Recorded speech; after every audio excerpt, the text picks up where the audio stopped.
Timothy. All right, so now we've got a third type of bond to look at today, or a third activity. And these are bonds that, instead of being convertible into debt, these are bonds that are issued with what's called a detachable warrants. Okay, and you can kind of think of these as a coupon. Think of it as a bond, and on the side of the bond there's 10 little tabs, that can be torn off like a coupon. Each warrant permits the holder to purchase 1 share of stock. So they get 10 warrants, each one gives them 1 share of stock, and it entitles them to pay $20 for that share of stock, right? So when these bonds were issued, the warrants, since they're detachable, that means the bondholder can buy this instrument and immediately rip off the warrants and sell them to somebody. So they have a market value. So when they were issued, they were listed at $2 a warrant. And then I have a sentence here, pay attention to this: no comparable value for the bonds. Okay, so item 1 just is explaining what happens from a GAAP standpoint. In this situation, U.S. GAAP bifurcates. That is a GAAP word. It means splits up, okay? Splits up the debt and the equity components of the instrument, similar to what we just saw with IFRS. In this situation, U.S. GAAP is going to do the same thing. We're going to record a bond payable, and we're also going to record an equity instrument. We're going to call the equity instrument equity warrants here. So we have to have a value, and then we're going to just plug in the difference to the other value. So which value is more apparent here, the value of the debt or the value of the warrant? Well, there's a sentence here that says no comparable value for the bonds. So that's the debt. So if I've told you there's no value, then the answer is the warrants. The warrants. We can figure out the value of the warrants. Let's do that real quick. The value of the warrants. We know that there are 10 warrants for each bond. How many bonds are there? Well, there were 100,000 face amount. Every bond is $1,000. So you do some division, and that gives you 100,000 bonds.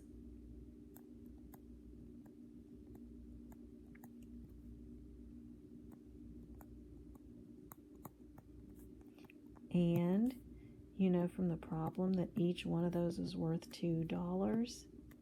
So if you do the math, you get 2 million there. Okay, so that is 2 million. All right, that's the value of the warrants. Now looking at item 2 is going to ask us to do the journal entry. Determine how much cash was raised and record the bonds payable. So here you're reading, and it says the bonds were issued at 101.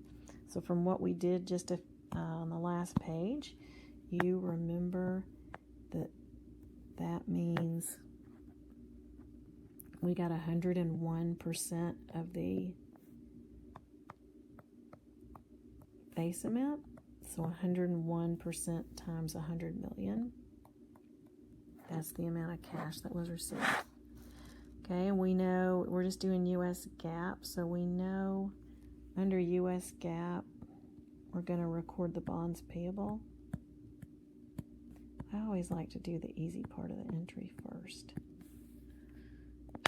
So we know that's 100,000.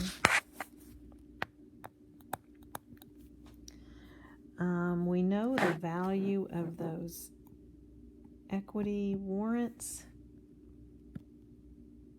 because we just figured it out. Sorry about that. Nope. Oh no. What did I do?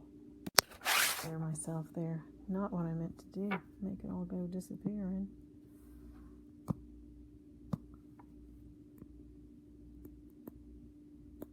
Equity warrants. Oh boy, glad that came back.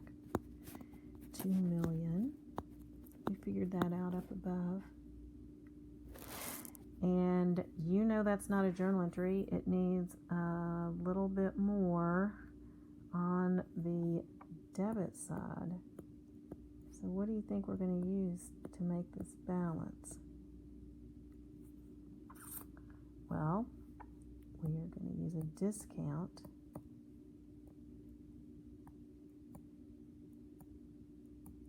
on the bonds payable.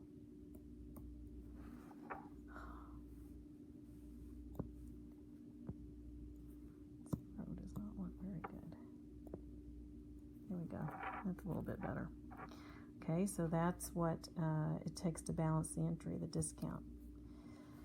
Right, then I have one of those effective interest rate questions again. If the stated rate here is 8%, is the effective interest rate going to be greater than or less than 8%? I'm going to let you think about that one. You could recalculate it, or you could say to yourself, there's a discount on this bond. What does that tell me about the effective rate versus the stated rate? To look at that.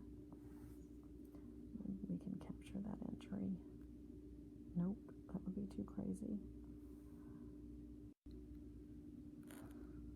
The key difference between the bonds we've looked at, the bonds with detachable warrants actually provide the buyer with two financial instruments for the price of one. The bondholders can redeem the stock warrants and continue to receive interest payments and ultimately return a principal. That's definitely true. What is not true is the statement that says there's no need for an amortization table because the effective rate is always the same.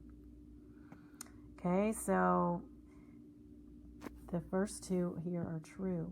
Detachable warrants, you're literally buying two things with the price of one.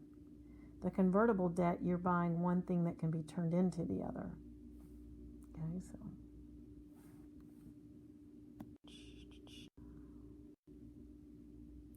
the fair value of the warrants, we calculated it here.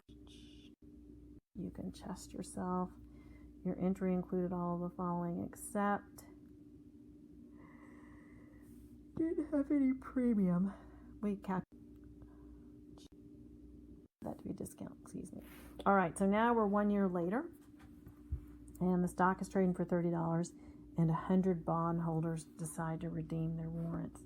So here, redeeming the warrants, just to make sure you understand, that means the bondholders decide to use those warrants to buy stock. So it's like they tore off the coupon, they come back to the company, and they say, I want to buy some stock. All right, so just restating some information. How many warrants does each bondholder have? We said each bondholder had 10 warrants. We said each warrant can buy 1 share of stock. Okay, and if you look back at the information, how much does each share of stock cost the bondholder? The problem tells you that each warrant says you can buy 1 share of stock for $20. Okay, so now let's think about what's the entry going to look like when 100 bondholders come to the company holding coupons and saying, we want to buy stock for $20. Okay, well, one thing you're definitely going to do is you're going to get some cash because that's what you've given them that warrant for, so a coupon to come buy something.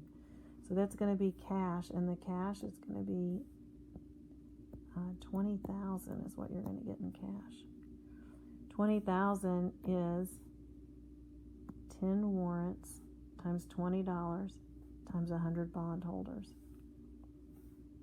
So you'd get $20,000 in cash. 10 times 20 times 100. It's 20,000. Okay, now we're also going to have common stock get issued.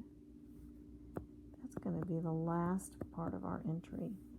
Okay, another thing that needs to happen here is we need to recognize that the warrants, the equity warrants we recorded on the last entry was valued at $2 million, and now once people exchange or bring those warrants back, we don't have $2 million in warrants on our books anymore. So we need to recognize the fact. This is going to be owner's equity going up. What am I thinking? We need to recognize that equity warrant account has gotten smaller in the end. do that with a debit. And those were $2 warrants. So 10 times 100 times $2 is 2,000. That's how much the equity warrants account would be debited. So if you want to think about it, equity warrants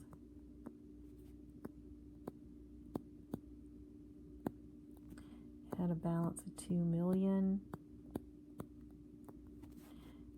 Just now we had people come and exercise those warrants or bring those in to buy stock, so it's going to go down by 2,000, and we're going to issue $22,000 of common stock. Okay. Now, number 5, did your entry change anything about the bonds payable or discount account? No. This did not change the bonds payable or the discount account at all. So what you want to keep in mind is even though the bondholders brought in these warrants, we still owe them the interest payments and the principal. Okay, that didn't change. That's bonds with detachable warrants. Okay. When they redeem the stock warrants, they are required to, what best describes this situation? Do they just turn in the warrants and we give them stock? No. The warrants entitle them to buy stock. They turn in the warrants and pay the required amount per share of stock in return for stock issued to them? Or do they turn in the warrants and give up their rights to future cash flows? No, that would be sad. That's just like walking away empty-handed. This is what happens, right? They turn in the warrants and pay the required amount per share of stock in return for the stock.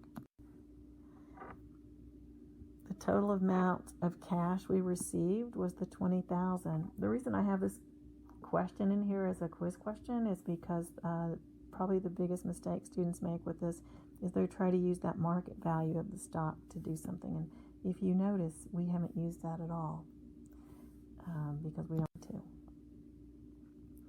Your entry to record the redemption included all of the following except. We definitely had a cash debit for $20,000. We had an equity stock warrants for $2,000. We had a credit to common stock. Here's what we did not have. We said it didn't affect the bonds payable at all.